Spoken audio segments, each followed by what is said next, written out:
Master గారు చెబుతారు, చిన్నపిల్లలు ఆడుకోవడానికి వెళుతున్నప్పుడు కొంతమంది పక్కింటికి వెళ్ళి వస్తువులు పట్టుకొస్తారు. తీసుకొస్తే వాళ్ళమ్మ మా నాయనే అని మెచ్చుకుంటుంది.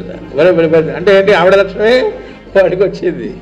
మనకి రఘువంశరాజుల గురించి కూడా చెబుతూ, ఎవడైనా ఎక్కడైనా ఒక తప్పు చేద్దామని వాడు మనసులో అనుకుంటే రఘుమహారాజుకు తెలిసిపోయేదట. అక్కడే రెక్టిఫై చేసేవాడట. వాడు తప్పు చేసి తర్వాత పట్టుకొని ఇంట్రాగేషన్ చేసి ఈ లోపల వాడికేమో మంచి విఐపి ట్రీట్మెంట్ అంతా హోటల్లో అదే దానిలో ఇస్తూ జైల్లో ఇదంతా కాదు. వాడు మనస్సులో తప్పు చేద్దామని భావన వస్తే చాలట తెలిసిపోతుంది. అది లేకుండా రాజు ఎలా చేయగలడండి? ఇండివిజువల్ గా ఉండే ప్రజల విషయంలో తనకి వ్యామోహం లేకుండా ఉండగలడేమో, కానీ ప్రజలు కూడా అలా ఉండేట్టుగా చేయాలిట అంటే ఆయన ఏ స్థాయి వాడై ఉండాలి? ఇదిగో అట్లాంటి వాట పరీక్షిత్తు. అంటే ప్రజల పాపాలు పోగొడతాట అంటే అర్థం ఏమిటి?